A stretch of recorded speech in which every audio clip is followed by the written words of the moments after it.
Hello, and welcome back to O'Neill & Associates Federal Insight, a podcast of OA On Air.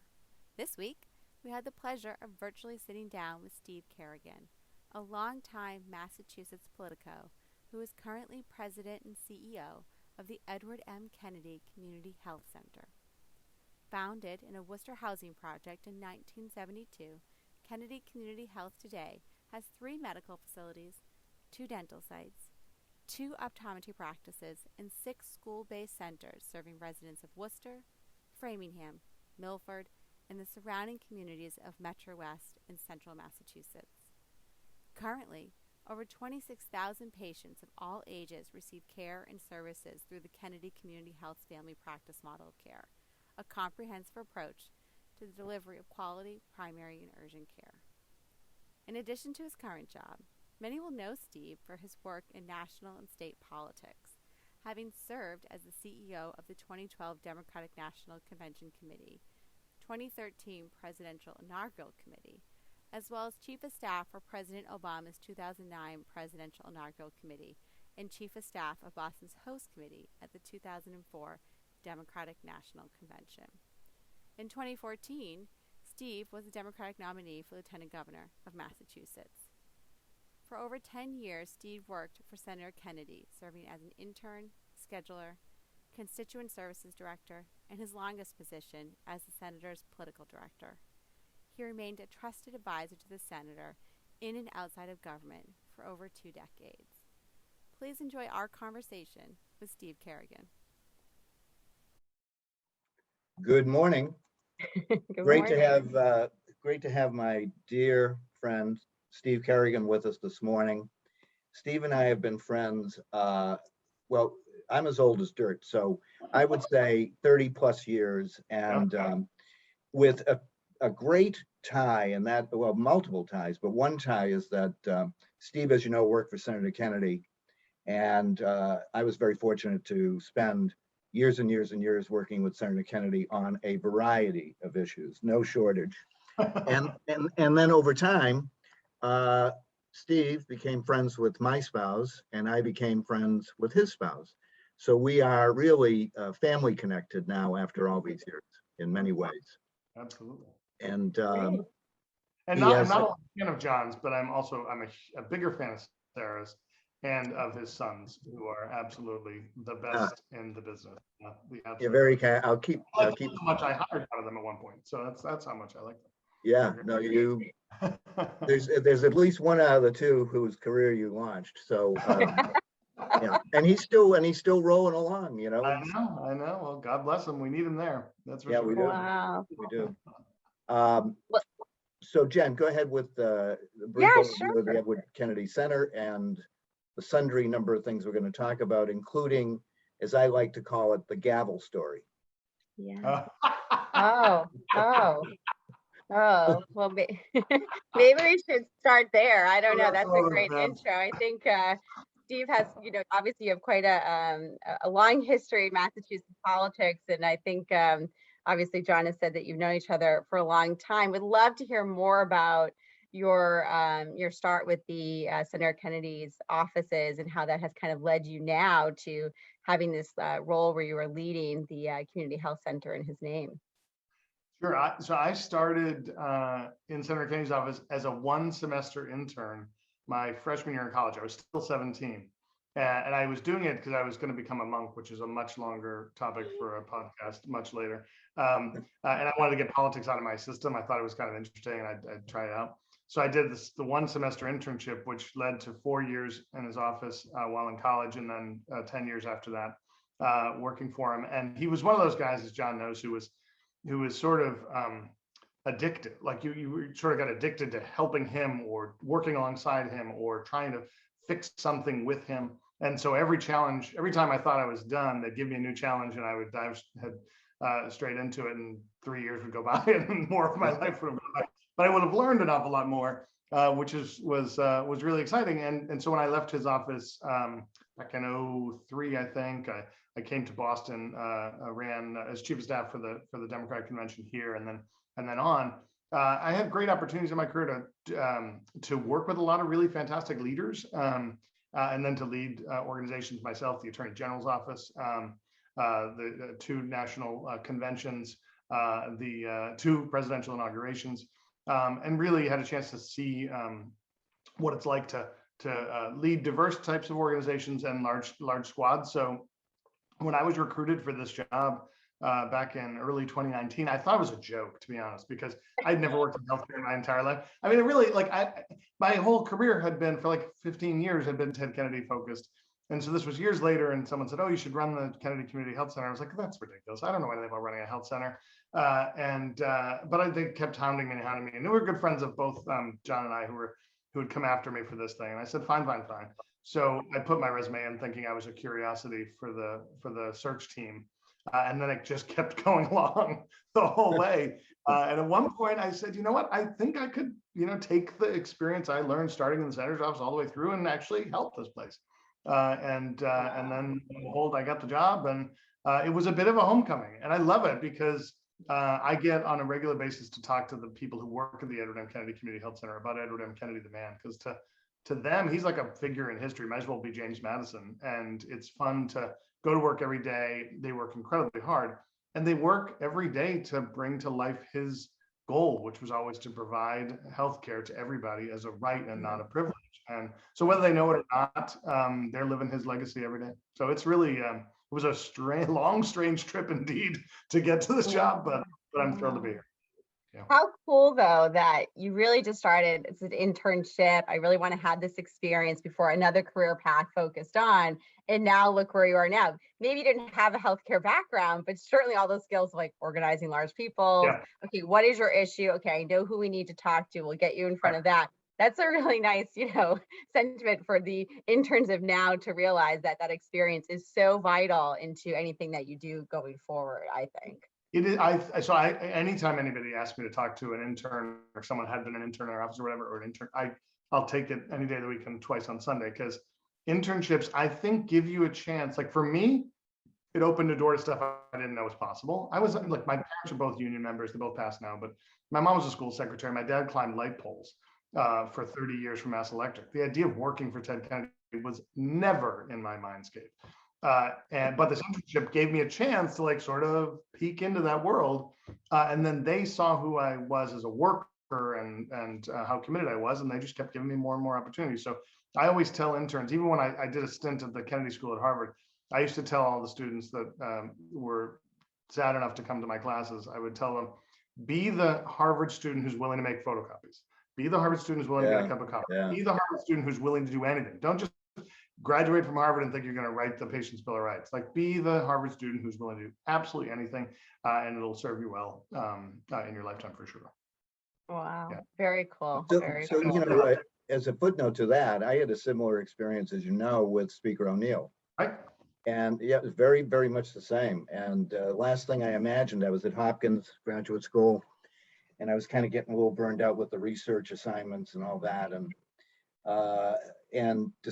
was always political anyway, since I was very young. And so I thought, I got to get to the Hill here. And I spent days and days and weeks trying to get there, and even with phone calls, if you can imagine. And none of it worked. And then one day I get a note from the person in charge of Mr. O'Neill's office, Speaker O'Neill's office, said, "We'd like you to come up and try an internship with us for about 3 months," or whatever it was, 4 months. And that's how it started. And as a great friend of mine said, I don't know, years later, all that Xeroxing you did really paid off. It does. I tell you, and I tell this to people who want to move to Washington. And there's a lot of folks who worked on the Biden campaign, and I was a big Biden supporter early on. And people are saying, "How do I get a job in Washington?" And I said, "Look, I used to always tell people, if you're a young person who wants to get a job in Washington, go there. Get an internship, wait tables, work. I worked at Schneider's liquor store on Capitol Hill for a couple of years. Get an internship, work, and the people you'll meet will lead you to some opportunities where you can also figure out. You might think as a headstrong 22-year-old that you know exactly what you want to do. When you get to Washington, you probably have no idea what you want to do or where your path is going to lead. So I always tell people, you can afford it, find somebody's couch and just get down there and dig in. It's really, and do anything that they ask you to do. Well, to continue with the internship theme, I'll tell my quick story because it's a great segue to, I think, the story, John, you wanted to tell about the gavel. But well, actually, Steve is going to tell the story, but I'll just testify to it. I'll testify to it. I remember when Mayor Menino announced that Boston was going to be the host for the DNC in 2004, and I thought, oh, I really want to go to that. That sounds like an amazing, awesome party opportunity, really cool. And so I went and saw who was running for president, and obviously everyone was talking about, you know, Howard Dean and all these folks, but I saw that my Senator John Kerry happened to have his campaign offices. I was at Emmanuel College down the street. I went and got a suit, put it on, went down there and interviewed. This was August of 2003, so like not necessarily the highlight for the senator. And I went down there and said, but it was down about all of the points. He was that little you know, blurb at the head of it. I remember saying this. He was behind Al Sharpton in national polls when he announced in September. It was like the worst time to go work on this campaign. Nobody wanted to work there. And I got there and they said, great, can you start? Can you help answer the phones? And can you help with all of this? Can go over here? If the phone rings. Well, when the phone rang, everyone was like, what are you doing there? Your guy's not going to win. And so it was so awful. And I remember that January going back to school, and they said, look, we've got a bus going of a bunch of veterans and a couple spots for students. Do you want to go? And I called my parents and I said, I will go back to school. I'm just going to wait a week and I'm going to go to Iowa on this bus. And they thought I was crazy, but I figured this is the way to kind of end this experience, right? And then we were there and I was in Iowa City and I had a couple caucus locations in like a church basement in the middle of nowhere with MapQuest and not a real cell phone. Like there wasn't an iPhone. It was like a flip phone with no service. And I remember calling a number, a 202 number, calling it into DC, what my results were. And I said, how are we doing? They said, we're going to win. And he won. We came, nobody thought. So from there I came back. I was a firm believer. That he was going to win. Honestly, once he put Michael Hooley and Michael Hooley's team in Iowa, I was like, well, he'll eke this one out. My mother was terrified because there was a bit of a conflict at times between our two offices. And my mother she was panic stricken. She kept saying to me, the president of the United States is going to hate you. And I was like, no, we get along fine now. Everything is great.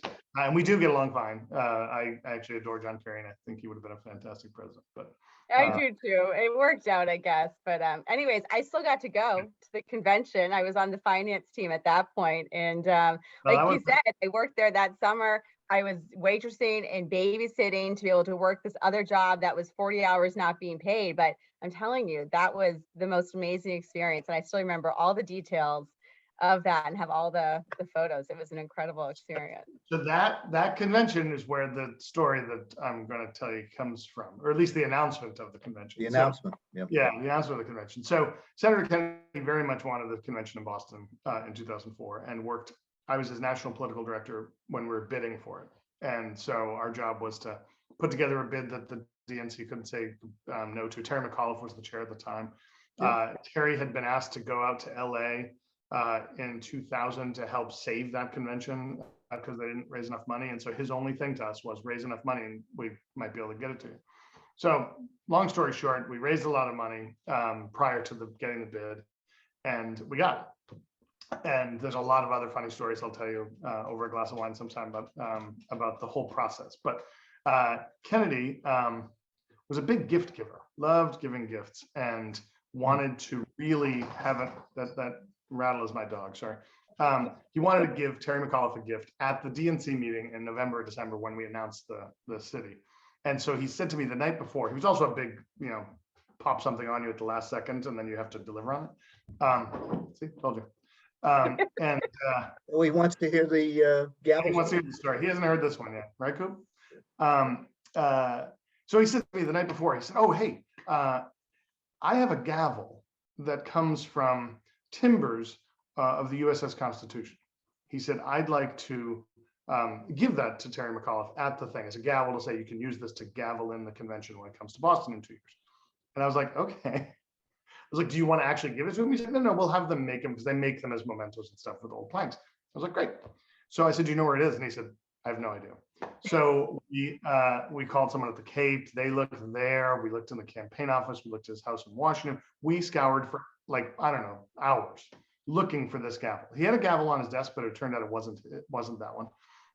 Looking and looking and looking. So I called him at like, I don't know, 8 o'clock at night, and I said, Senator, and the next thing is like 9 o'clock in the morning. And I said, Senator, we can't find the gavel. I don't know what to tell you.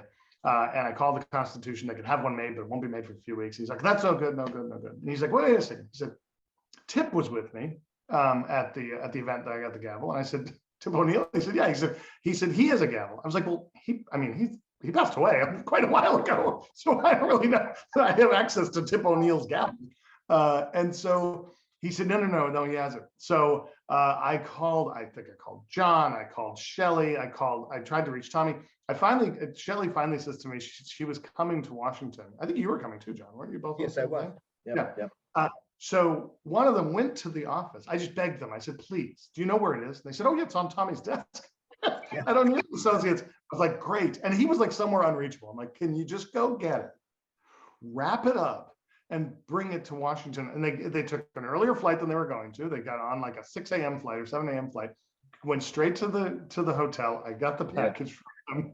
And so Kennedy's all excited. He's thrilled. He gives the gavel to Terry McAuliffe in the press conference, and everybody's like going bananas. Now, no one says, hey, Steve, great job. Like somehow you manifested this gavel out of nowhere. And then McAuliffe's body guy takes the gavel, just leaves. And I was like, hey, that's not your gavel. And he's like, well, yeah, the senator just gave it to him. And I was like, no, it's Speaker O'Neill's gavel. I need to get that gavel back. We'll get you another gavel. And he said, how about I give this back to you when you give me the other one? I'm like, how about give me the welcome to Boston. Give me the gavel back. Well, yeah. So yeah, I almost kneecapped him with the gavel, but we got it back, and we got it back. Poor Shelley, I think, was shaking. Like she was like, oh my God, where's the gavel gonna go? But that was one of those moments. Kennedy would always say, geez, could you do this thing? And then it would take like 9,000 steps, like move the moon to the left, and he'd be like, sure, of course. We'll figure out a way to do it. But the gavel story was a good one. Yeah. Wow. Well, he never doubted you. Well, it was one of those things of like, the senator would do anything for anybody. And so when he asked you to figure out a way to do it, it's fine. And so I starting with him so young, I never knew how absurd some of my requests were. So I can only imagine how ridiculous it sounded to John and Shelley to be like, hey, that priceless thing that you probably never get another of, could you get it, wrap it, and bring it to Washington and give it to me so I can give it to a stranger? That'd be great. Yeah. But they did it. So we're a little off the community health center thing, but yes, we are. No, that's okay, because I was going to say, I was at a RFK event with him on the Cape and the crew, and he says to me, there was dancing or whatever, so we're talking, and he says to me, he said, there's a house in Winthrop. I'd really, really appreciate it if you could find it. It's on Shore Drive, whatever. And I'm like, okay. And you probably know this, but I said, okay, so the significance of this house, let me guess, is that it was the family house in Winthrop. Yeah. And he said, yes. And he said, I think it was yellow. Okay. All right. So it might have been yellow in 1920. So the absurdity of the thing was that I knew the town manager, and God rest her, Marie Turner, who went on to be a select person. And I called her. I said, okay, house, Shore Drive, Kennedy family, etc. And this is how weird things are. Out of the blue, she says, I know where that is. I know where it is. She said, I think I even know the family that's in the house. So the story goes that he wants to go out to the house. I mean, that's the point, right? Oh, okay. Yep. And so I meet him in Revere or something, and we get in the car and we drive over, and this family is there who bought the house probably in the 60s or something, and they have every member of their family in the living room. Okay, the kids are all in jammies or whatever. I mean, it's a whole thing going on, and they had this very, very large, massive portrait of the Boston Latin School baseball team from like 1901. And of course, the captain of that, right after you were there. Right after I was there. And of course, the captain of the team was Joseph P. Kennedy Sr., right? So they have this, but the thing is, they found it in the attic of the house. No. the attic of the house, I'm surprised but it they didn't weren't, stunk. but they weren't presenting it to the senator. They just wanted him to see it. Look at you, you love this. Well, that's nice. So he says to me, let's go out on the porch, out the back. We go out the back porch just to, move off. And he proceeds to tell me the significance of the house in the sense that his father bought it for his grandfather, Patrick. And those were the days where if you wanted to buy a house in Hull or Hingham and your name was Kennedy, there was no chance that was going to happen. No, None. yeah. So his answer to it was he bought this house on the water in Winthrop, and it stayed in the family. The Burkes ended up with it later, and it stayed in the family, for 40 years, I guess, something like 40 years, till one of the Burkes moved to Florida or whatever happened. Yeah. But anyway, he's telling me this whole thing, and he says, my brother swam off of here when he was like 5 years old, 6 years old, and that would be Brother, the president. President Kennedy. Yeah. Yeah. Yeah. So he had, He has a ridiculous memory. Ridiculous. Yeah. ridiculous. This is totally off topic, but we went to Windsor Castle in 2000. I went on a trip with he and Vicky the day after the election in 2000. We went to Windsor Castle, and Her Majesty's librarian gave us a tour. It was a fantastic thing. And he took us to this one room, and he said, I was instructed to take you to this one room. Now, this is a man who's lived there for 10 years. He said, I've never been in this room, so I don't know anything about it, but I'm told you should go into this room. So we went in and we walked around. And he was, this year 2000, so he's I don't know, 68, something like that, 68. He's wandering around, and he looks out a window to like a patio. And he said, did they used to have strawberry festivals here? And the librarian gets this huge grin across his face.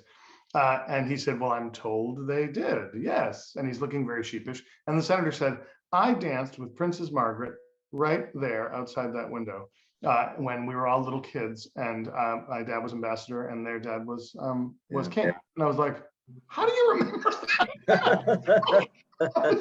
I gotta remember what I had for dinner. And he had a keen memory of like random things. And the guy just thought it was the greatest thing in the world. And I guess Her Majesty had told him specifically, because she remembered it too, to take him to that room. Amazing. That was amazing. Amazing. Wow. Yeah. But John, I need to know, did you have to go in and get that picture back for him, or the baseball line? Sure, they tried.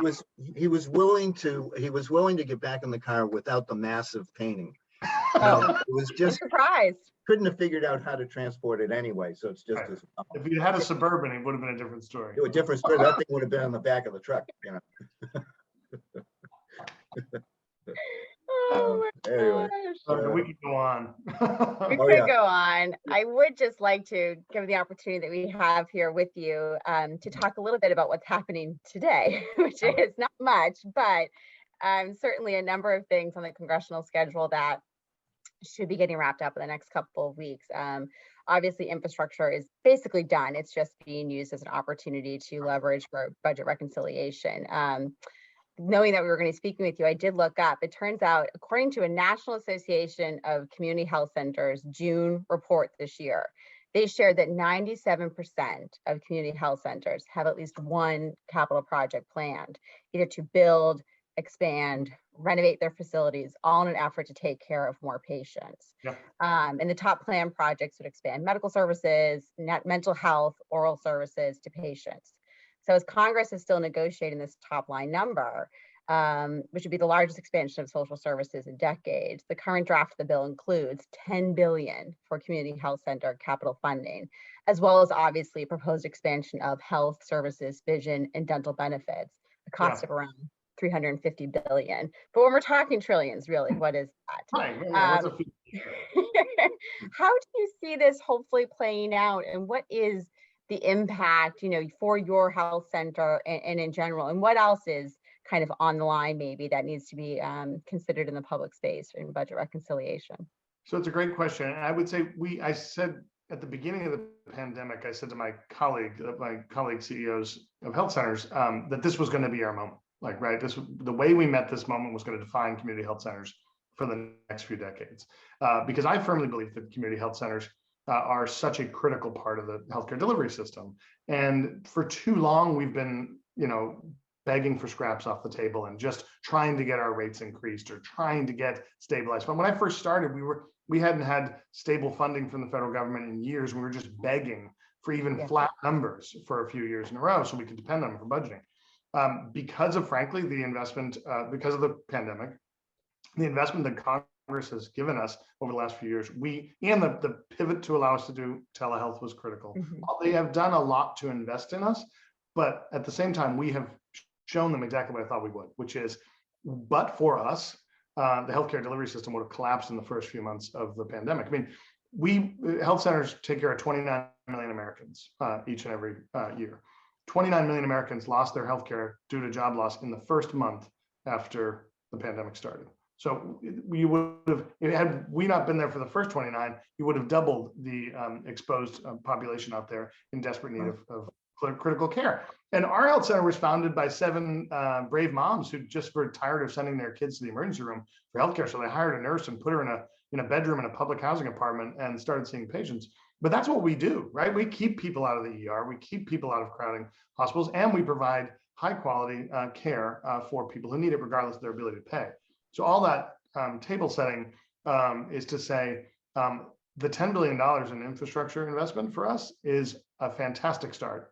But we'll take it, and we need it. I had a conversation. First of all, yesterday morning, we announced a capital campaign for a new building we're building in Milford, which will triple our size in Milford and double our primary care capacity. Will add optometry, it'll add dental, which we currently don't have in that community. It'll add expanded behavioral health, a pharmacy.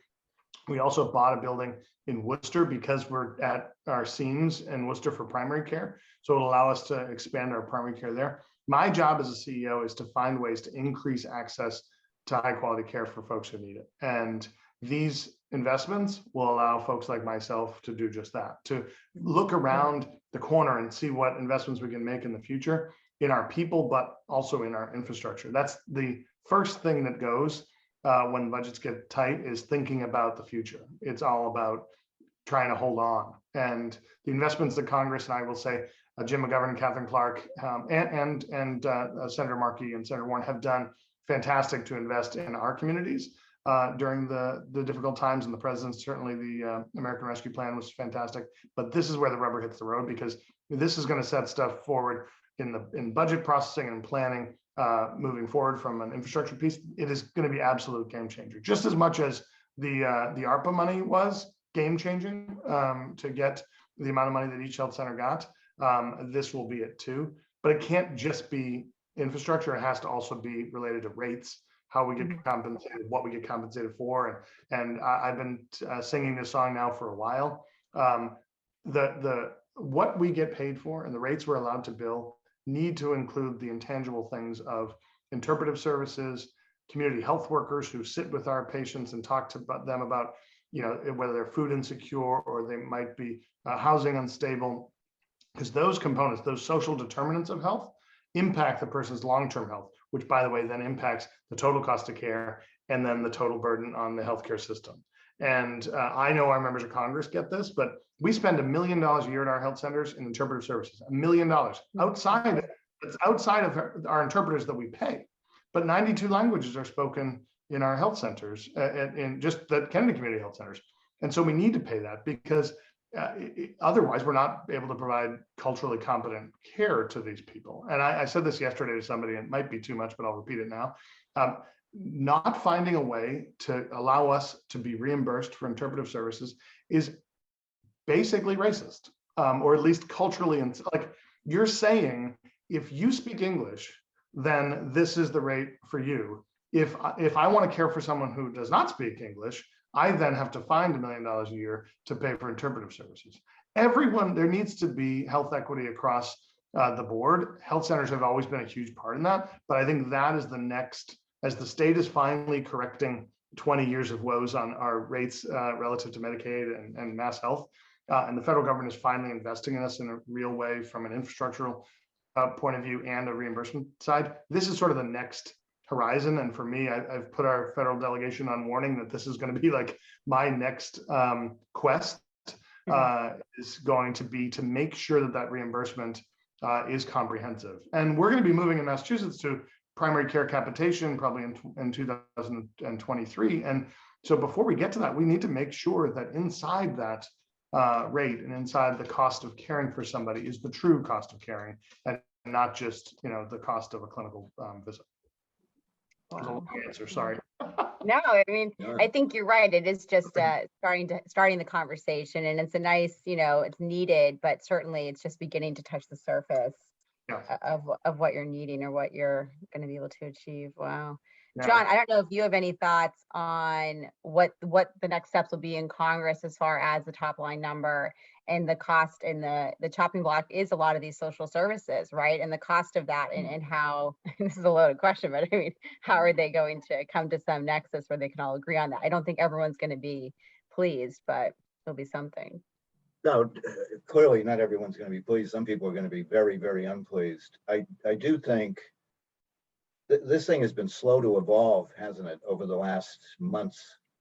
And it could have moved more quickly, particularly now where you look and see that there are folks saying, okay, categorically, we're going to have to reduce in this category, or we're going to have to abbreviate and institute a 5-year program instead of a 10-year program. All these kinds of compromises that would have been apparent 3 months ago, really. If you reject the 3.5 trillion figure and you need to get to 1.9, how are you going to do it? Well, you're going to reduce the number of years. You're going to reduce the categorical funding. You're going to have means tested approaches, on and on. And interesting, this morning I saw that now both sides are talking about, okay, we're going to propose to keep programs, but we're going to have a 4-year implementation or a 5-year implementation. So I guess what I'm saying is, clearly there's been progress despite, comments by certain members that are really inflammatory. But despite that, on the ground level, there clearly has been movement to say, we're going to do something very significant here. It just is not going to be that. It's going to be something else, going to be this with reductions. The other thing I saw, and in my gang, we've been talking about this for weeks. This is the first bite of reconciliation in 21. You do get to do reconciliation again in 22, right? See, now even he was upset with that. Fed up with Congress. Fed up with Congress.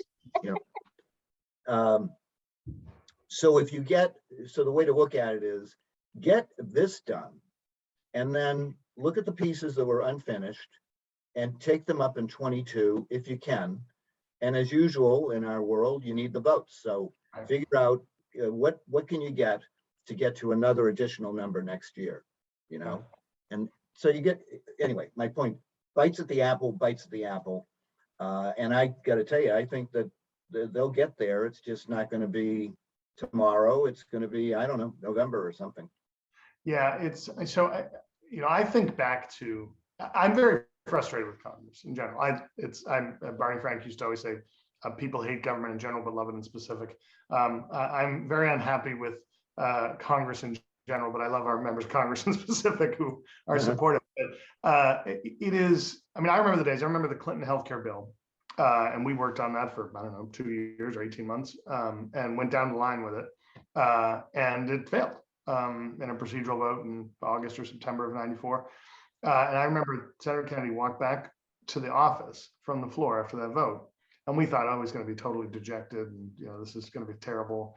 And he didn't even go into his office, reached over, picked up his assistant's phone and called Nancy Kassebaum, Republican from Kansas, and said, Nancy, now that this is over, we've got to at least get portability of healthcare and pre-existing conditions covered. And so they put together that piece of legislation and just started chipping away at it. And did Patients' Bill of Rights stuff, did the CHIP program for children a few years later. Nobody these days is thinking about, at least not publicly, they feel like any expression of compromise is a weakness rather than getting that half a loaf that Mr. O'Neill was legendary at, and so was Senator Kennedy. And I feel like that's the world Joe Biden grew up in, and wants to get there. There are too many absolutists in Congress these days, and as I always say, absolutism in politics is absolutely the worst thing, because you box yourself in and you set up a system where you can never ever compromise or give in or never look down the road, John, to that next set of reconciliation. we didn't get it now, but we could probably get it then. And so my hope is that that exactly what John expressed is that they'll get what we can now. I think they're all terrified about the impact of that next set of votes on the midterms, but more help for those social service programs is important.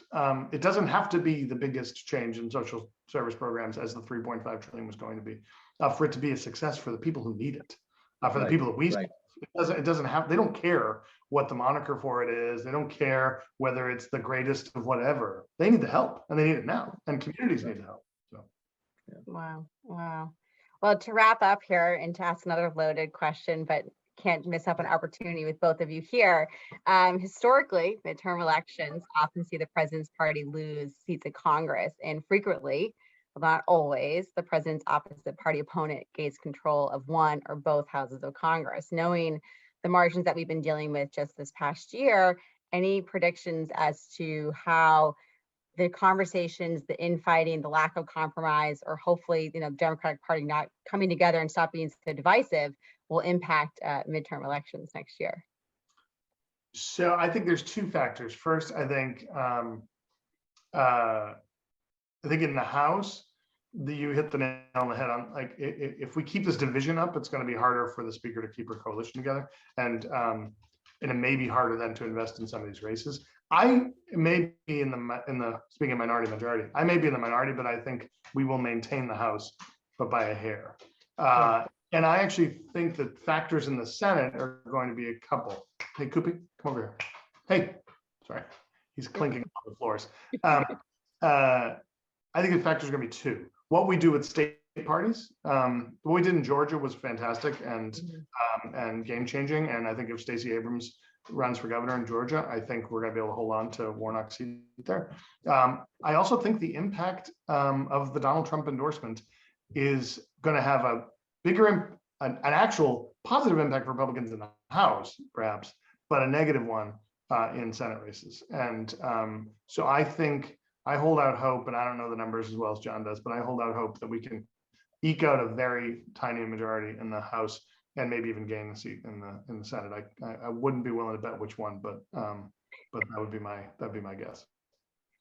I'll take that little bit of optimism. John, right, what do you think? It doesn't hurt to be optimistic. If it turns out to be bad, then well, I think it's a picture of today that you have to be careful with, because discord is all around, and so a lot of the pundits are saying they're so divided, and the Republicans have such a position, and redistricting, etc. It's really a picture in October of 21. I'm more interested in what the picture looks like next May, something like that, and that, because I think that's just more realistic. I think that there are terrific opportunities for Democrats in the Senate, legit, doable, and quite possibly vulnerable in a couple of places, but maybe not as vulnerable. And Steve had a good point about Georgia, that maybe not quite as vulnerable as people might think today. The House is, it's tough. There's a lot to shake off from 20. Did very well in 18, not so good in 20. And now, of course, you have redistricting, and you're going to have to, come up with a game plan to deal with some of those redrawn lines. So I'm not the opposite of Steve, but I prefer to take it as a picture today, and then think ahead to next May, June, and where we are in that process. As I say, there's so many things that could happen. I mean, come on. Yeah. And we're 13 months away from a general election. There's going to be a lot of primaries. That will change the story. As John said, the redistricting will change the story. The economy is going to change the story. Where we are on COVID-19 is going to change the story. I feel, by 6 months from now, we have reached herd immunity? Probably not, but we'll be closer to 70-75% probably on vaccines. Will we still be talking about vaccine mandates by then? Probably not, but who knows? And so all of the hot button issues that currently are being stoked on the right, a lot of them may be better off for the left by then, but who knows? I like that phraseology, John. I'm going to use that from now on. It's a picture of today. versus what's going to happen down the road. So You it can allows you have also. at it. You It can allows use you it. also to prognosticate and have no responsibility for that prognostication. That was the idea. That was exactly the idea. Geez, John, how do you think it's going to go? Well, I don't know. Today, who knows?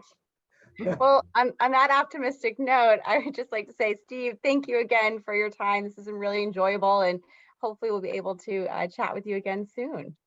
I love it. Thank you so much. This was a lot of fun. Thanks. Love you, Yeah. Steve. Love to Love you too, Jacob. John. All right. Be well. See you soon.